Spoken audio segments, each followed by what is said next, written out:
Good afternoon, this is Jack from the Artofshop.net, and this is an intraday video for Thursday the 14th of June.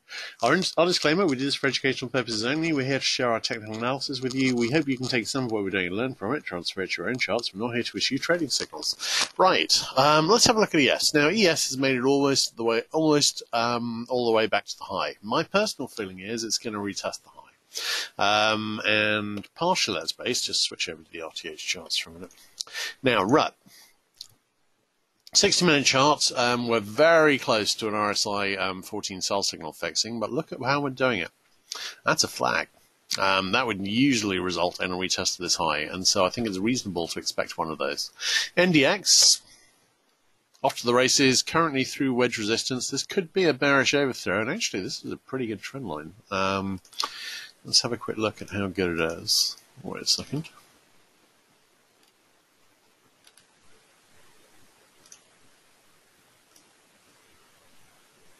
That's nice. Very nice. So this might just be a wedge overthrow. But although I'm a little concerned about how rampant it is today, but we also have an RSI 14 hourly sell signal there.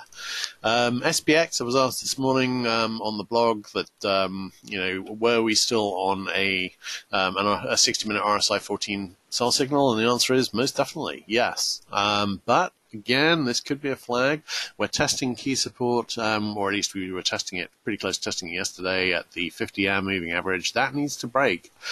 For a change in trend, that needs to break and convert. It's just one of those things I watch. When you're on an uptrend, that tends to stay as support, and when you're on a downtrend, that tends to stay as resistance. We haven't broken below it yet. And until we break below it, obviously we're likely still in the topping process, or we're not going to go down at all, which is always a possibility. I've to say these bounce backs repeatedly back to the high are reminding me a bit of 2017. So I'm not saying this is 2017 tape, but it is reminding me a bit. So let's have a look at the Let's have a look at the futures charts.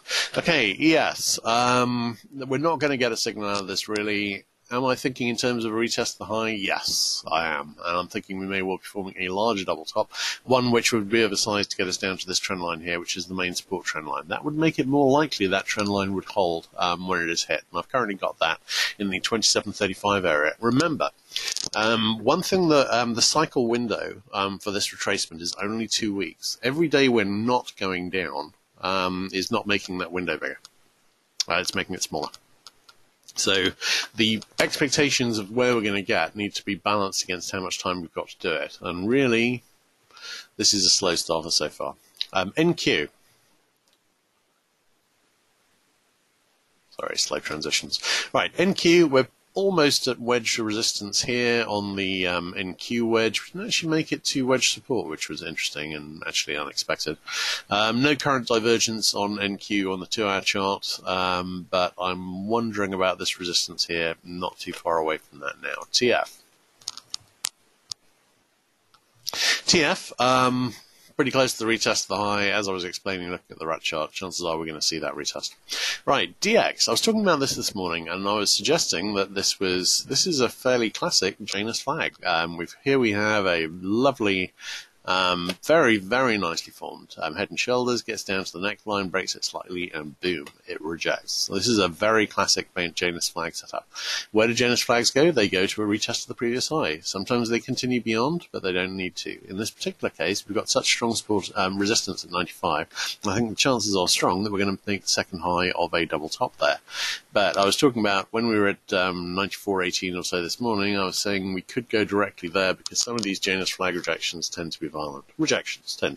So at the moment, that looks like a pretty clear target, and it's very interesting to see how the instruments which are related to the dollar, i.e. apart from the straight currency pairs, are reacting to that. Now, CL.